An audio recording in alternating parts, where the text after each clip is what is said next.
I visited Miss Havisham, wearing my new clothes.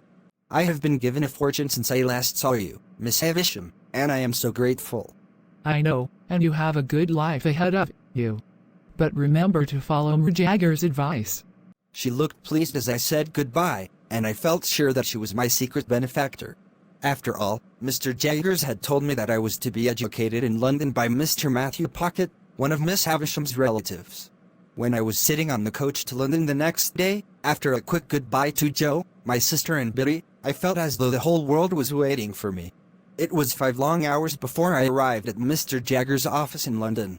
His clerk, Mr. Wemmick, explained that because Mr. Jaggers was still at work, I should wait for him in his office.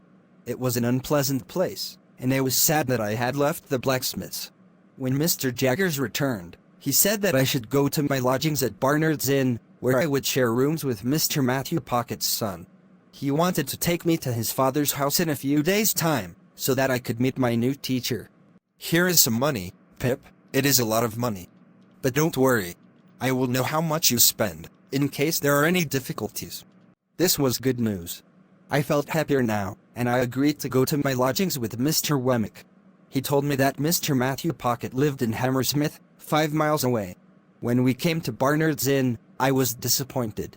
It looked dusty and gloomy. Mr. Wemmick left me at the door, but no one answered it. I thought that no one would come and let me in, but after about half an hour, I heard footsteps. A tall, thin young man appeared. Mr. Pip, I am sorry. I went to buy some fruit at the market, and I thought you would arrive later than this. He invited me in. It was only when he turned to speak to me, in the light of the window, that I saw who he was, the pale young gentleman. Herbert Pocket was the pale young man. He was not handsome, but his face was cheerful, and I liked him at once. However, I had a strange feeling that he would never become rich. We immediately began talking. I discovered that Miss Havisham had once thought she might adopt Herbert, so she had invited him to visit her. That was on the day that I had met Herbert, and fought with him in the garden. After that visit, however, Herbert was not invited to Miss Havisham's again. She didn't think I was suitable, but if she had adopted me, I would probably be rich now. And if that had happened, then I might even be Estella's fiancé, too. You must be disappointed. No, not at all. I think I have had a lucky escape. Estella is proud and cruel. Miss Havisham adopted her, you know. She wants to use her, to take revenge on men. I was very surprised. Estella was adopted. Why did Miss Havisham want to use her in such a strange way? When we sat down to eat, Herbert continued to tell me about Miss Havisham. First, however, he told me how to behave at the dinner table, for which I was grateful. I soon discovered from Herbert that Mr. Jaggers was Miss Havisham's lawyer. Mr. Jaggers had suggested that Herbert's father, Mr. Matthew Pocket, should be my teacher in London. I was convinced now that Miss Havisham was my secret benefactor. Herbert told me more about Miss Havisham. He explained that when she was a young woman, she and her half-brother had inherited a fortune from their father. It was not long, however, before her half-brother spent his share of the money and became jealous of her. He wanted to have her money, and he started to think about how he could get it from her.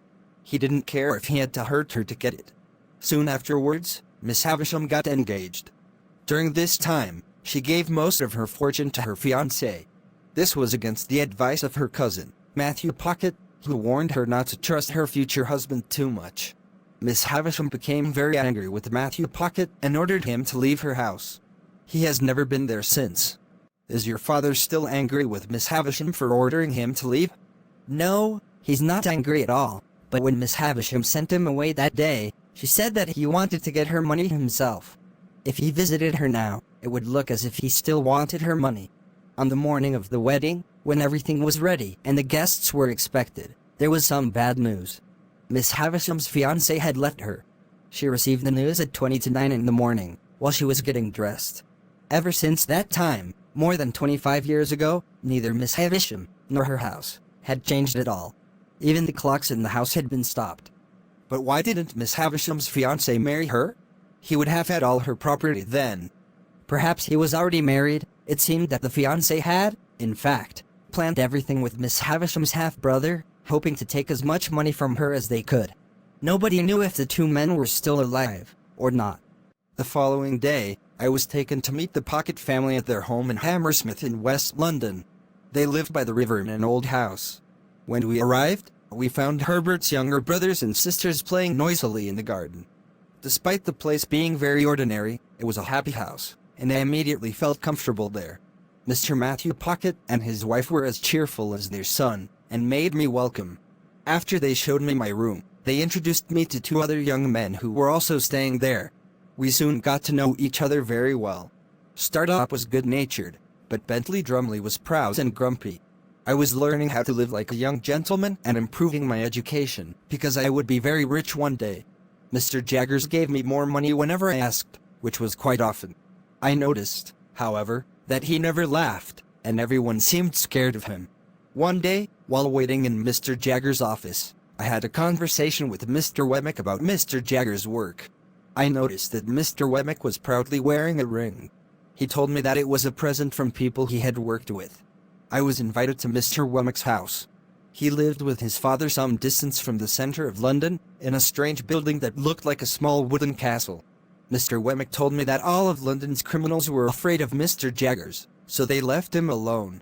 I learned that Mr. Jaggers did not even lock his house at night, and often said, "I want to see the man who'll dare to rob me."